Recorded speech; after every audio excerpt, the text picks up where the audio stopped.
Bonjour bien-aimés.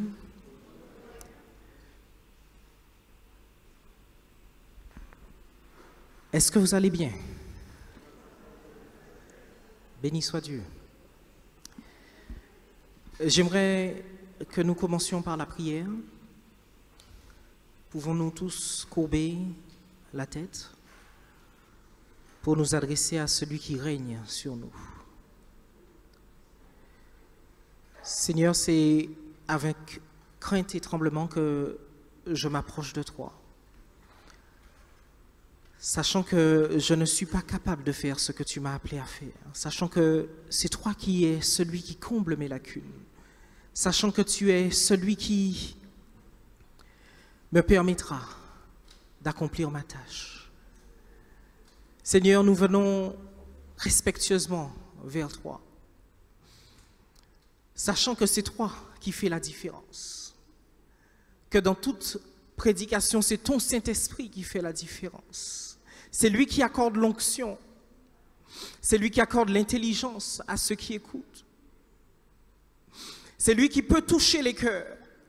Alors Saint-Esprit, nous t'en supplions, que nos cœurs soient ouverts aujourd'hui, que notre intelligence soit élargie, Seigneur, pour comprendre ce message, pour ne pas simplement l'entendre, mais le pratiquer, Seigneur. C'est toi qui touches les cœurs, Saint-Esprit. C'est toi qui peux changer nos vies, transformer nos façons d'agir, nos façons de marcher sur cette terre, Seigneur. Nous t'en supplions.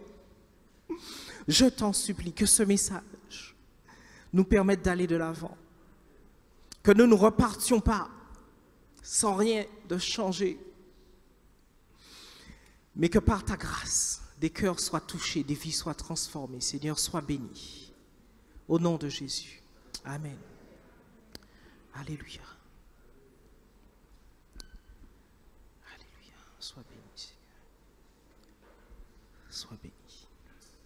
Alléluia. Bien-aimés, pour introduire ce message, je souhaiterais que nous lisions un passage. 1 Samuel 8, versets 1 à 20. 1 Samuel 8, 1 à 20. Lorsque Samuel devint vieux, il établit ses fils juges sur Israël. Son fils aîné se nommait Joël et le second Abijah. Ils étaient juges à Beersheba. Les fils de Samuel ne marchèrent pas sur ses traces. Ils se livraient à des profits malhonnêtes, acceptaient des cadeaux et tordaient le droit. Tous les anciens d'Israël se rassemblèrent et allèrent trouver Samuel à Rama. Ils lui dirent, « Te voilà vieux et tes fils ne marchent pas sur tes traces. Maintenant, établis sur nous un roi pour nous juger comme on en trouve dans toutes les nations. » Cela déplut à Samuel. Qu'ils disent, « Donne-nous un roi pour nous juger. » Et il pria l'Éternel. L'Éternel dit à Samuel, « Écoute le peuple dans tout ce qu'il te dira, car ce n'est pas toi qu'il rejette, c'est moi, afin que je ne règne pas sur eux. Que je ne règne plus sur eux. Ils agissent envers toi comme ils l'ont toujours fait depuis que je les ai fait sortir d'Égypte jusqu'à aujourd'hui. Ils m'ont abandonné pour servir d'autres dieux. Écoute-les donc, mais donne-leur des avertissements. Fais-leur connaître les droits du roi qui régnera sur eux. » Samuel rapporta toutes les paroles de l'Éternel au peuple qui lui demandait un roi. Il dit, « Voici quels seront les droits du roi qui régnera sur vous. Il prendra vos fils et les mettra sur ses chars ou parmi ses cavaliers, ou encore ils devront courir devant son char. Il fera d'eux des chefs de milliers et des chefs de cinquantaine. Il les emploiera à labourer ses terres, à récolter ses moissons, à fabriquer ses armes de guerre et l'équipement de ses chars. Il prendra vos filles pour faire d'elles des parfumeuses, des cuisinières et des boulangères. Il prendra la meilleure partie de vos champs, de vos vignes et de vos oliviers et la donnera à ses serviteurs. Il prendra la dîme du produit de vos champs et de vos vignes et la donnera à ses serviteurs. Il prendra vos esclaves et vos servantes, vos meilleurs bœufs et vos ânes et se servira d'eux pour ses travaux. Il prendra la dîme de vos troupeaux et vous serez vous-même ses esclaves. alors vous crierez contre votre roi, celui que vous vous serez choisi, mais l'Éternel ne vous exaucera pas. Le peuple refusa d'écouter Samuel. Cela ne fait rien, dirent-ils. Il y aura quand même un roi sur nous. Et nous aussi, nous serons pareils à toutes les nations. Notre roi nous jugera. Il marchera à notre tête et conduira nos guerres.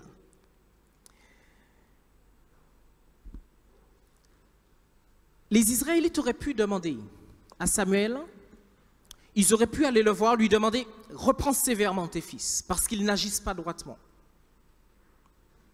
Ils auraient pu le faire. Mais au lieu de faire cela, ils demandent autre chose, ils demandent un roi. Ils sont dans la configuration idéale, avec un leader accessible, à qui ils peuvent parler. Un leader qui est même prêt à leur accorder quelque chose contre sa volonté. On le voit dans ce texte. Pour peu que Dieu lui dise, fais-le, fais comme il te demande. Donc ils sont dans une configuration idéale. Mais non contents de cela, ils demandent quelque chose qui est pire. Nous voulons un roi. Nous voulons un roi. Et parfois, nous chrétiens, nous sommes comme cela. Nous ne voyons pas les choses objectivement. Mais nous voulons revenir en arrière, retourner en Égypte, faire comme les autres. Si seulement nous pouvions regarder objectivement les choses, peser objectivement le pour et le contre, alors nous verrions que nous sommes dans l'erreur, parfois, dans ce que nous demandons, dans ce que nous voulons tellement. Les Israélites ne voient pas les choses objectivement. Ils sont obnubilés par une chose, nous serons comme toutes les nations. Ils ne voient qu'une partie des choses. Notre roi nous jugera, il marchera à notre tête, il conduira nos guerres. Ils ne voient qu'une part des choses. Mais Dieu qui pèse bien le pour et le contre, leur dit, il dit ça à Samuel, mais préviens-les. Fais ce qu'ils te disent, mais préviens-les.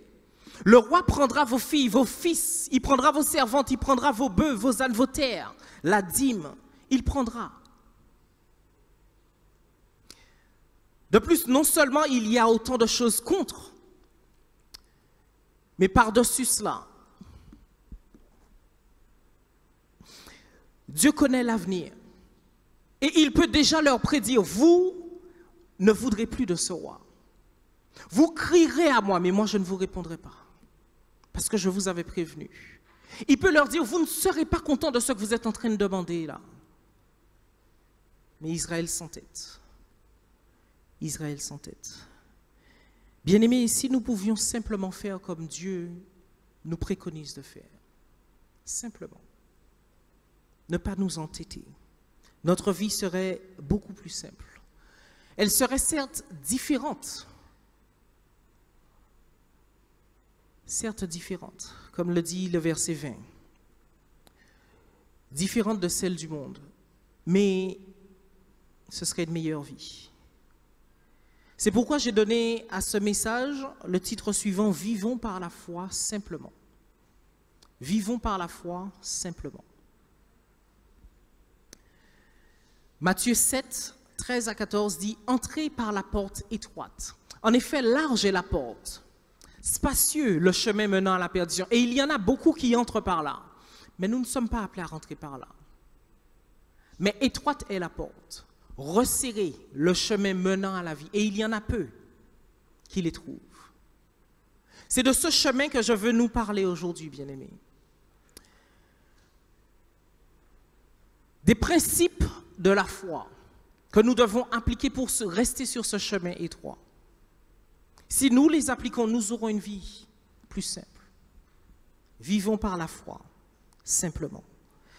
Et donc nous aborderons, point après point, différents domaines dans lesquels Dieu nous appelle à être mis à part, à être différents du monde. Et cela à cause de notre foi. Le premier point que je veux aborder, c'est concernant notre confiance, notre assurance. Bien-aimé, un chrétien ne doit pas être superstitieux. Un chrétien doit se confier en Dieu et en Dieu seul. J'étais sur un vol, je revenais de Martinique et je regarde dans l'avion, je vois les rangées de sièges, 10, 11, 12, 14, 15, 16. Alors je me dis, il y a tellement de gens superstitieux que le monde s'est organisé pour s'accommoder avec cela. Et donc dans cet avion, il n'y a pas de rangée numéro 13, pour que personne ne se sente mal. Mais je réfléchis là-dessus et je me dis, mais celui qui est à la rangée, qui suit la rangée numéro 12, il est quand même à la 13e rangée, même si c'est écrit 14.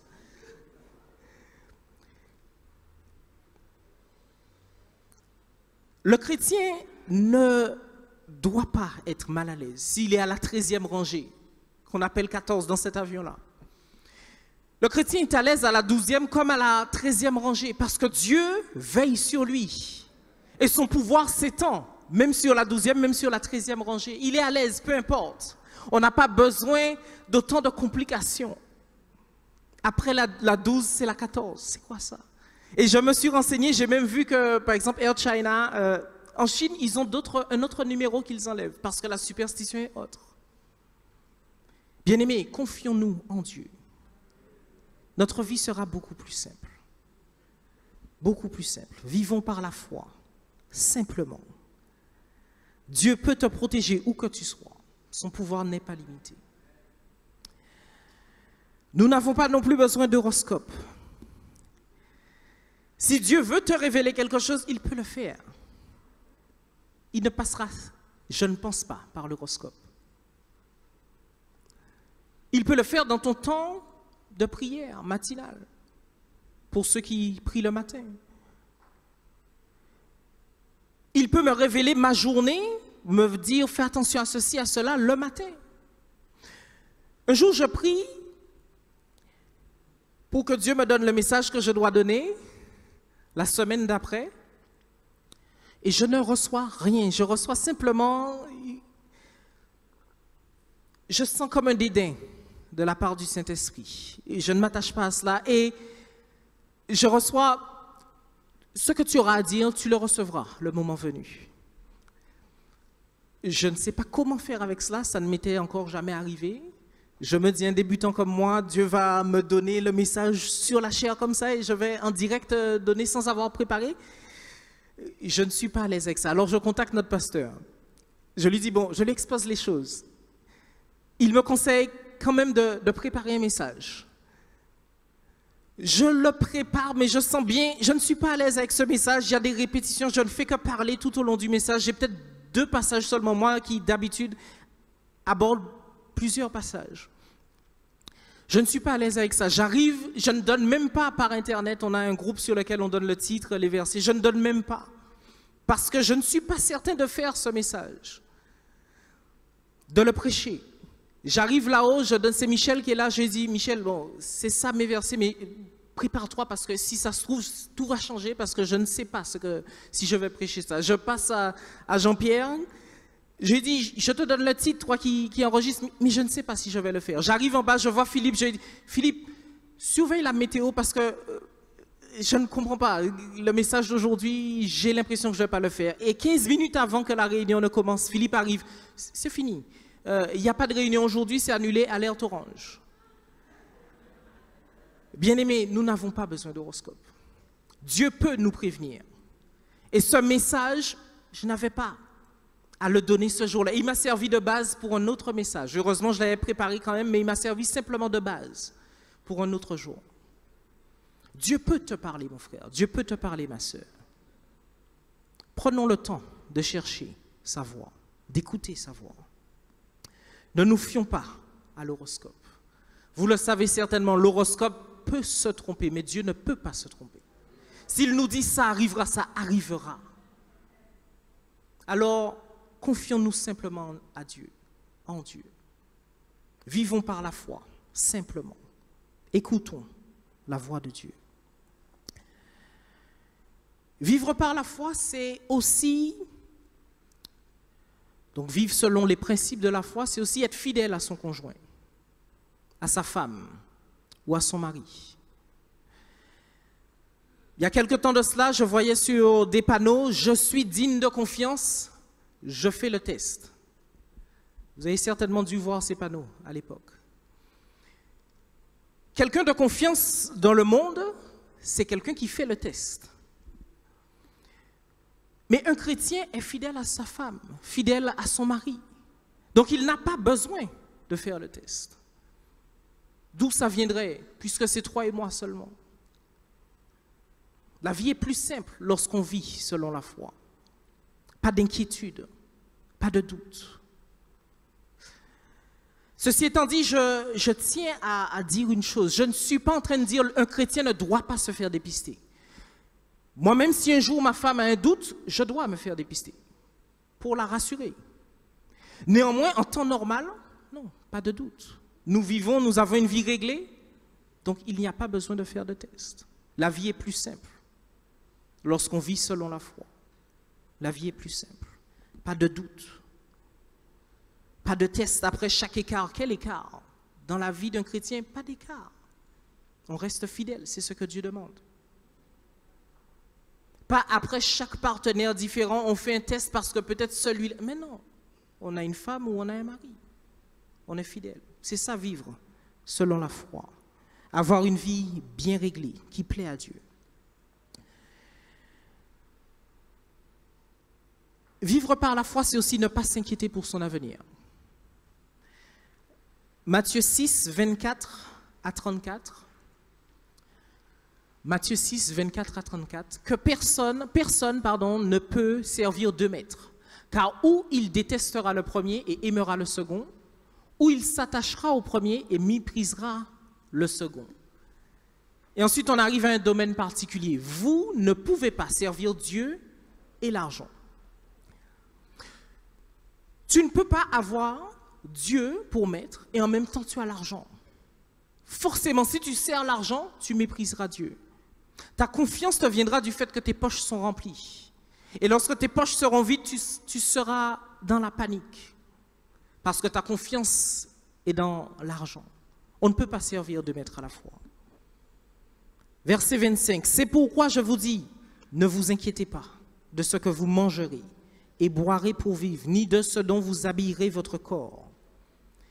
La vie n'est-elle pas plus que la nourriture et le corps plus que le vêtement? La vie n'est-elle pas plus que la nourriture?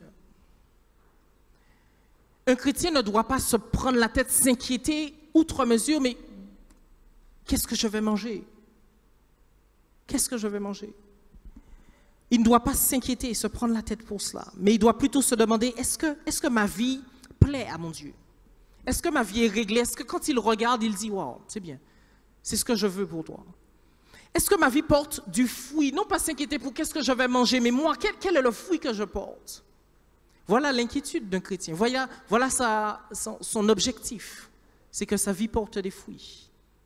Il ne s'inquiète pas non plus pour son vêtement. Il ne s'en inquiète pas.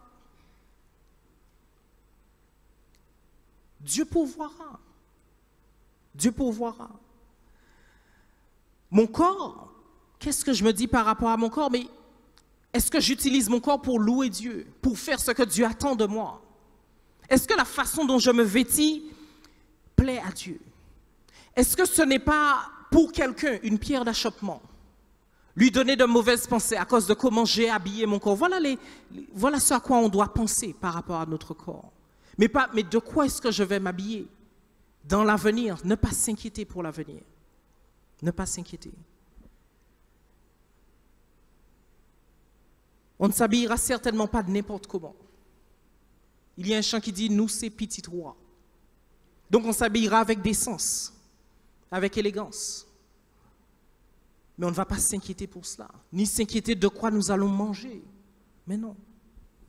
Verset 26, on ne va pas être dans la crainte de manquer. Regardez les oiseaux du ciel, ils ne sèment pas et ne moissonnent pas, ils n'amassent rien dans les greniers. Et votre Père céleste les nourrit. Ne valez-vous pas beaucoup plus qu'eux? Et j'aime Jésus. Jésus rajoute une question, mais qui est très pragmatique. Qui de vous, par ses inquiétudes, peut ajouter un instant à la durée de sa vie? Bon, si tu ne peux rien y changer, pourquoi tu t'inquiètes? À quoi ça sert? Ça ne t'avance pas. La question est très pragmatique. Ça ne t'avance à rien, alors pourquoi tu t'inquiètes?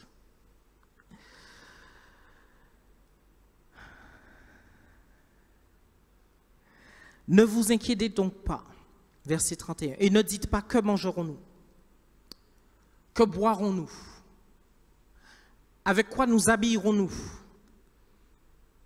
En effet, tout cela, ce sont les membres des autres peuples qui les recherchent.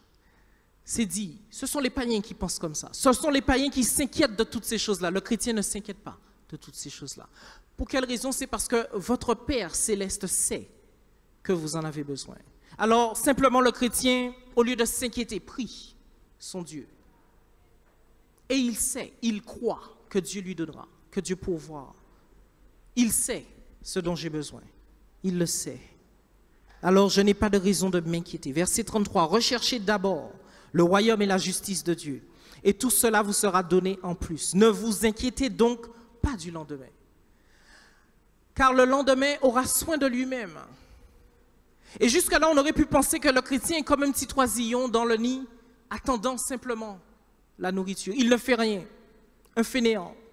Mais j'aime l'équilibre de la parole de Dieu. À la suite, on voit à chaque jour suffit sa peine. Il y a donc une peine, il y a donc une charge, un rendement à fournir. Le chrétien n'est pas quelqu'un de fainéant. La Bible dit d'ailleurs, celui qui ne veut pas travailler, qu'il ne mange pas non plus. La Bible n'est pas pour la fainéantise. Elle n'est pas pour cela. À chaque jour suffit sa peine. À chaque jour suffit sa peine. Si à chaque jour suffit sa peine, alors ce que Jésus est en train de demander là, c'est de ne pas charger aujourd'hui avec la peine de demain. Qui sait si demain tu auras cette peine? Tu connais le futur. Tu sais que tu auras cette peine demain. Et de toute façon, pourquoi tu charges aujourd'hui avec cette peine? Ne t'inquiète pas. Chaque jour suffit sa peine. Il y a une différence, bien-aimé, entre s'occuper de demain et s'inquiéter quant à demain. Il y a une différence. Dieu n'interdit pas de s'occuper de demain. Jésus a dit que c'est bon, avant de construire une maison, de s'asseoir, de réfléchir pour voir, est-ce que j'ai de quoi finir cette maison? Donc, il n'est pas contre ça, contre la prudence. Il n'est pas contre l'épargne. Je suis prudent, je mets de côté. Il n'est pas contre cela. Par contre, il est contre l'inquiétude. Pourquoi est-ce que tu mets de côté? Est-ce que c'est parce que tu te dis, je n'y arriverai pas, je tomberai en faillite? Est-ce que c'est parce que tu te prends la tête? Donc tu travailles, tu t'acharnes, tu te tues à la tâche parce que tu as peur de demain. Ça, Dieu ne le veut pas. Pas pour toi. Non, peut-être les membres des autres peuvent le faire, mais toi, tu as un Père qui compte sur toi, sur qui tu peux compter, pardon. Tu as un Père qui sait ce dont tu as besoin. Alors travaille, ne sois pas fainéant, donne de ton mieux, mais ne t'inquiète pas. Ne te tue pas à la tâche. Mais peut-être de réserve, sois prudent, oui, mais pas outre mesure. Parce que Dieu veille, parce que Dieu protège. C'est bon de travailler, c'est bon d'épargner, mais ce n'est pas bon de le faire à cause d'une inquiétude. Cela révèle un manque de foi, tout simplement. Vivons par la foi, bien-aimés. Dans ce domaine, la crainte quant à l'avenir, il m'est arrivé quelque chose il y a plusieurs mois, peut-être plus d'une année même. J'ai un chef en Guadeloupe qui veut me garder. Je suis en CDD. Il veut me garder et donc il en parle à son chef qui est à Paris. Et son chef qui est à Paris, du moins c'est le chef de son chef qui est à Paris, qui doit en parler lui-même au PDG au niveau national. Dire qu'on veut fixer Yohan Garnier, on veut qu'il ait un CDI. On est en visioconférence un jour avec Paris, tout le laboratoire est réuni, et puis on discute avec eux et vient sur le sujet, vient sur le tapis, le CDI de Yohan. Qu'est-ce que ça a donné? Et on dit, la réunion n'a pas encore eu lieu, donc on ne sait pas encore ce que ça a donné. À la fin de cette visio, il y a une de mes collègues qui n'est pas chrétienne qui me prend à part. Yohan, Comment tu vis ça? Tu n'es pas stressé par ça, le fait de te retrouver à Pôle emploi si jamais on ne te fixe pas, ton CDI arrive à son terme bientôt? Bien-aimé, j'ai une femme et j'ai 2 enfants. Ce sont des questions qu'on se pose, naturellement. Il faut pouvoir pourvoir. Mais voici la réponse que j'ai faite à cette collègue. Je lui ai dit, je suis chrétien. Je compte sur Dieu. Je ne m'inquiète pas qu'est-ce qu'on va décider là-haut. Je compte sur Dieu. Et donc, je ne m'inquiète pas, mais est-ce qu'ils vont me prolonger? Est-ce qu'ils vont me fixer? Je ne m'inquiète pas de cela. Je sais que Dieu ouvrira une porte. Simplement, je me demande, mais quelle porte il va ouvrir? Par quel endroit je vais partir?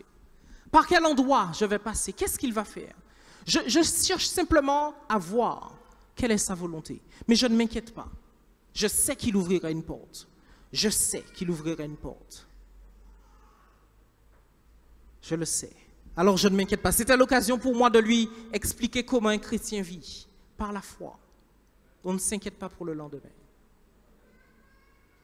Ça ne sert à rien. Je compte sur Dieu pour qu'il agisse. Mais je ne m'inquiète pas une seule seconde. Je ne m'inquiète pas une seule seconde. Dieu est au contrôle. Et quand il voudra que je sois fixé, je le serai. Donc ils ont prolongé mon contrat et j'ai hâte. J'ai hâte que le I arrive. Je voudrais vous raconter tout cela le jour où ça arrivera. J'ai hâte de voir quelle porte il va ouvrir. J'ai hâte pour pouvoir vous raconter cela. Mais j'ai toute confiance en mon Dieu. Il agira en son temps. Frères et sœurs, quand on refuse de croire en Dieu, on se rend quand même compte de ce qu'il dit arrive, que les principes édictés fonctionnent, les lois qu'il a établies fonctionnent. Par exemple, en Galates 6, verset 7, la Bible dit, Galates 6, verset 7, « Ne vous y trompez pas, on ne se moque pas de Dieu. Ce qu'un homme aura semé, il le récoltera aussi. » C'est la Bible qui le dit. Les athées voient bien que cette loi fonctionne, mais ils refusent de l'attribuer à Dieu. C'est le karma, ce sont les bonnes ondes, ce sont les énergies. Comment est-ce que quelque chose sans intelligence peut, premièrement, détecter un tel fait du bien? Comment? S'il est sans intelligence, si c'est un phénomène simplement. Si ce n'est pas quelqu'un qui réfléchit, comment il peut détecter un tel fait le bien? Et deuxièmement, comment est-ce qu'il peut, sachant cela, organiser les circonstances pour que du bien lui arrive? Ce qu'on appelle le karma. Comment c'est possible? Mais non, c'est Dieu qui est au contrôle. C'est sa parole, c'est sa loi établie qui fonctionne. Ce ne sont pas les bonnes ondes ou quoi que ce soit qu'on puisse dire pour éviter, refusant simplement de dire que oui, Dieu existe. Pour notre part, nous reconnaissons que Dieu existe, que sa parole est vraie, qu'il est souverain et que ce qu'il dit se fait. Que lorsqu'on sème quelque chose, on le récolte, tout simplement. Nous vivons par la foi, simplement. Pas besoin d'échafauder tout un tas de raisonnements. Non, la Bible dit, ce qu'un homme aura semé, il le récoltera. Alors c'est ce que je vois. C'est ce que je vois. Pas besoin de faire appel à autre chose.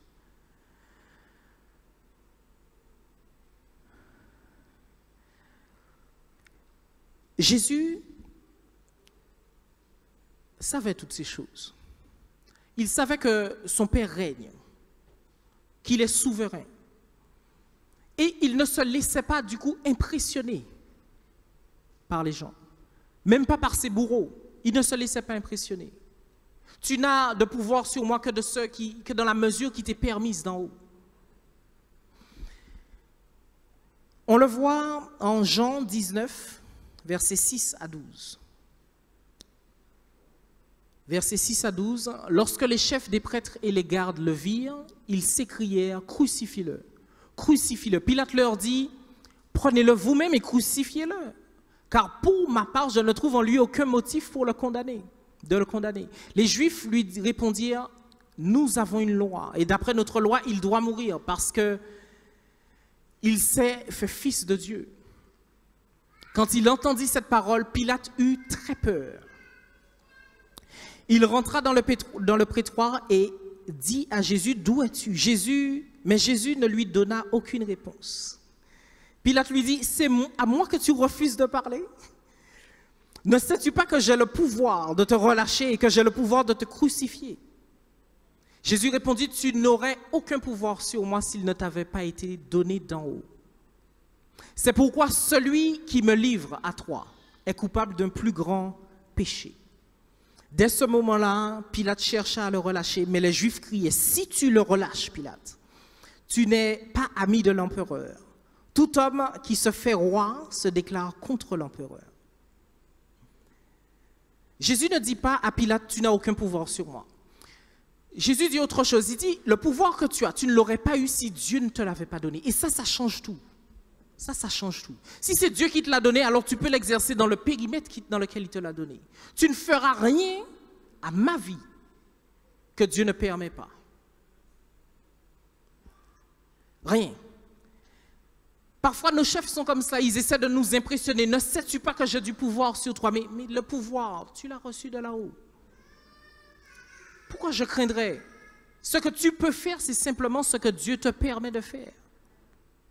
Ce n'est pas toi dont j'ai peur. Je n'ai pas peur de toi. Je sais que Dieu règne. Il est au-dessus de toi. Jésus appliquait cela. Tu n'aurais aucun pouvoir si ça ne t'avait pas été donné d'en haut. Donc, nos supérieurs, nous devons les respecter, mais pas avoir peur d'eux. Simplement les respecter. Jésus disait d'ailleurs en Matthieu 10, 28, « Ne redoutez pas ceux qui tuent le corps, mais qui ne peuvent pas tuer l'âme. Redoutez plutôt celui qui peut faire périr l'âme et le corps en enfer. » Donc, puisque Pilate n'a aucun pouvoir sur Jésus que Dieu ne lui ait donné, il n'a pas à avoir peur. Son pouvoir est limité. De plus, il dit deux choses à Pilate au verset 11. Est-ce qu'on peut revoir le verset 11?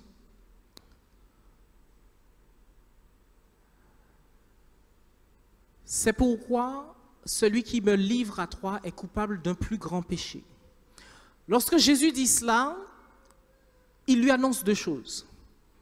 Premièrement, ce n'est pas toi dans cette histoire qui fait le plus grand péché. Ce sont les chefs religieux, parce qu'ils ont prémédité cela. Donc ce n'est pas toi qui fais le plus grand péché. Mais deuxièmement, tu fais un péché. Si je dis, ce n'est pas toi qui es coupable du plus grand péché, ce sont les autres, ça veut dire que toi aussi tu fais un péché. Et bien aimé, entendre ce genre de choses, une telle révélation dans la vie d'un chrétien doit l'arrêter net. Si Pilate était soumis à Dieu, il se serait arrêté net. C'est un péché, je ne vais pas plus loin. Un chrétien doit agir comme cela, pas raisonner, c'est un péché, oui, mais non. C'est un péché, je m'arrête là, je ne vais pas plus loin. Mais Pilate n'était pas comme cela. Sa femme lui avait dit, n'aie rien à faire avec cet homme, parce que j'ai été torturé dans mes rêves à cause de lui. Mais ça ne compte pas. Il entend Jésus qui lui annonce que c'est un péché, mais ça n'a pas de poids pour lui. Pour un chrétien, ça en aurait, mais pour lui, ça n'en a pas. Ce qui compte pour lui, c'est, on me met la pression là. Les Juifs me disent que je suis contre l'empereur. Il y aura une insurrection, il y aura un mouvement, une révolte. Ça arrivera aux oreilles de César et César en finira avec moi. Il a peur pour lui. Sa priorité n'est pas de plaire à Dieu. Sa priorité, c'est lui-même. Il gère comme il comprend les choses. Le fait que ce soit un péché ne l'arrête pas. Mais ça doit nous arrêter par contre. Alors il poursuit. Ce qui compte pour lui, c'est que rien de mal ne lui arrive.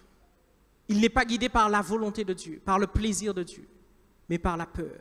On le voit verset 8. Quand il entendit cette parole, Pilate eut très peur. Et c'est sur ça que les Juifs jouent. Au dernier verset de ce passage, verset 12, il dit « Tout homme qui se fait roi se déclare contre l'empereur ». Les Juifs ont le dessus sur le gouverneur, parce qu'ils savent de quoi il a peur. Mais un chrétien a au-dessus de lui Dieu, tout simplement. Donc la pression que les Juifs mettent sur Pilate suffit pour qu'il fasse le contraire de ce qu'il voulait faire. et qu'il fasse crucifier Jésus. Ça suffit. Cette pression, elle correspond à la pression que nous met la chair, parfois, que nous met le diable, parfois, que nous met le monde, parfois. Sachant que c'est un péché, mais nous avons cette pression. Et nous devons juger, prendre la bonne décision. La bonne décision, c'est de faire ce que Dieu veut. Laissons de côté la pression. Laissons de côté la pression. Ta chair te pousse, elle est belle. Il est gentil. Il fait attention à moi. Oui, mais il est marié. Ta chair te pousse. J'aurais du plaisir. Oui, mais ce n'est pas ce que Dieu veut. Arrête-toi là. C'est un péché. Je m'arrête là. J'arrête même de penser à ça. C'est un péché. Arrêtons de nous laisser faire par la pression. Parfois, c'est même un souhait légitime. Je suis chef de famille, j'ai un souci, c'est que ma famille ait un endroit où vivre et vivre bien. Nous habitions un appartement, tout se passait bien, de bonnes relations avec le propriétaire. Et puis, celui qui gère a changé. Et c'est devenu, je vous passe les détails, mais c'est devenu invivable.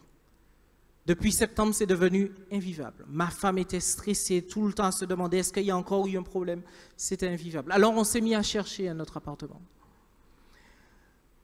Un jour, je fais une visite, je trouve quelque chose qui me plaît énormément. Je dis ok, je suis bon. C'est bon, je vous le prends si vous êtes d'accord. Oui, attendez, envoyez-moi votre dossier, fiche de paie, contrat, etc. Qu'on puisse analyser ça. Je dois voir ça avec d'autres personnes. Je ne suis pas seul à gérer. Et puis je reçois une réponse, peu de temps après. Malgré votre excellent dossier, nous n'avons pas pu... Voilà, quelqu'un d'autre a cet appartement. J'étais un peu cassé, mais on remonte vite la pente par la grâce de Dieu. On continue nos recherches. En janvier, on tombe sur une annonce, on arrive, ma femme et moi, on vient visiter, c'est une maison, pas un appartement, c'est une maison. On fait la visite, je dis, chérie, ça te va? Ça me va, ça te va? Okay. Donc je vais voir le propriétaire, je lui dis, ok, c'est bon pour nous, on veut ça, on veut cette maison, on veut la louer. Oui, d'accord. Je lui dis, mais vous voulez absolument un CDI ou vous êtes prêt à autre chose? Ah non, il faut un CDI, et moi je n'en ai pas. Je discute avec lui, je lui explique ce que je fais, etc. Je ne sais pas comment Dieu a fait les choses, mais il a accepté. Bien-aimé, il a accepté. Le lendemain, j'ai posé un jour de congé, loué un camion, on déménage. Toute la famille venait nous aider, on va déménager. On a trouvé quelque chose, Dieu a ouvert une porte. J'aurais pu me dire, non, puisqu'il veut un CDI, laisse-moi dire que j'ai un CDI. Faire comme si, mentir en fait. Sous la pression, parce que ça se passe mal de l'autre côté avec mon bailleur. Mais non, je marche droitement. Nous devons marcher, vivre selon la foi. Et Dieu ouvrira des portes. Malgré notre situation, Dieu saura ouvrir des portes. Reste droitement dans le chemin qu'il a tracé. Sur ce chemin étroit. Et il ouvrira une porte. Et aujourd'hui, nous avons une maison, nous sommes heureux. Heureux comme tout. Le propriétaire, on ne le voit même pas. On pensait que c'était même pas possible avec notre budget, mais non, Dieu sait faire. Vivons par la foi, bien-aimés. Vivons par la foi. Je souhaiterais conclure ce message en parlant de la tentation de Jésus au désert dans Matthieu 4, versets 1 à 3. Puis Jésus fut emmené par l'Esprit dans le désert pour être tenté par le diable. Après avoir jeûné 40 jours et 40 nuits, il eut faim. Et c'est à ce moment-là que le diable vient. C'est seulement après les 40 jours de jeûne que le tentateur s'approcha de lui, verset 3, et lui dit, si tu es fils de Dieu, ordonne que ces pierres deviennent des pains. Lorsqu'on lit ça, on se rend compte que le diable choisit minutieusement le moment où attaquer. Il n'a pas attaqué au début. Non, ni au 39e jour, il attend. Tu as 40 jours, là maintenant tu as faim. Il eut faim. Et c'est là qu'il lui dit, vas-y, ordonne que ça devienne des pains. Il attaque au bon moment. Vous savez qu'il a reçu d'autres propositions. Jette-toi de là-haut. Les anges viendront te récupérer. Les anges ne sont pas encore venus te servir, mais fais ça. Et en gros, force-les à venir. Mais Jésus a refusé de tenter Dieu. Il a encore reçu une autre proposition, une autre tentation. Frères et sœurs, ça faisait 30 ans que Jésus était sur terre. Il vient de là-haut, là où les anges l'adorent, le contemplent. Il a la gloire là-haut. Il arrive en bas, 30 ans sans rien, aucun disciple, pas de miracle, pas de foule qui le suit. Et il est dans le désert. Là encore, le diable l'a attaqué au bon moment. Tu vois, toute cette gloire, je peux te la donner si tu te prosternes. Il n'avait pas encore ses disciples, pas encore de foule qui l'attendait. Alors le diable attaque au bon moment. Mais Jésus a tenu ferme, marché selon la foi. Il nous a montré l'exemple. Et il a bien fait de le faire parce que juste après, les anges viennent et le servent. Il a bien fait. Et nous faisons toujours bien de marcher selon la foi. Alors quelqu'un peut-être me dira, mais pourquoi est-ce que tu parles de cette histoire à ce moment? C'est pour vous dire que s'il est vrai que le diable choisit minutieusement le moment où attaquer, Dieu connaît l'agenda. Dieu sait quand le diable va attaquer et il sait nous équiper avant cette attaque. Il sait, il connaît l'agenda, lui aussi. Si nous prenons le même passage, mais dans Luc, nous voyons que Jésus a été préparé par Dieu. Luc 4, versets 1 à 2, la Bible nous dit, Jésus, rempli du Saint-Esprit, revint du Jourdain. Il était baptisé. Et il venait d'avoir le Saint-Esprit qui était descendu sur lui. Il avait été préparé par Dieu avant de subir cette tentation. Préparé par Dieu. Et ce n'est qu'ensuite qu'il fut conduit par l'Esprit dans le désert, où il fut tenté par le diable. Ce n'est qu'ensuite. Donc, il est vrai que le diable choisit le moment propice. Mais bien aimé, Dieu choisit lui aussi le moment propice avant cette tentation pour nous équiper. Et je crois que si Dieu a donné ce message pour aujourd'hui, s'il m'a convaincu de le donner aujourd'hui, c'est pour une raison. C'est parce que nous avons besoin de cet équipement pour quelque chose qui arrivera. Alors, bien aimé, serrons ce message dans nos cœurs. Marchons sur la voie droite, sur le chemin étroit et resserré. Et nous aurons la victoire, bien-aimés. Nous aurons la victoire. Je suis convaincu que c'est un équipement que Dieu donne à plusieurs aujourd'hui. Pour qu'ils s'en rappellent, non, je dois marcher droitement. Malgré la pression, malgré la tentation.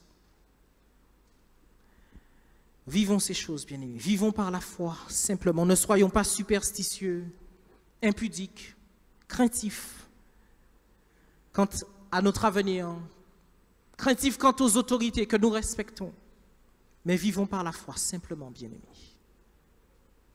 Pouvons-nous courber la tête? Pouvons-nous prier par rapport à ces choses?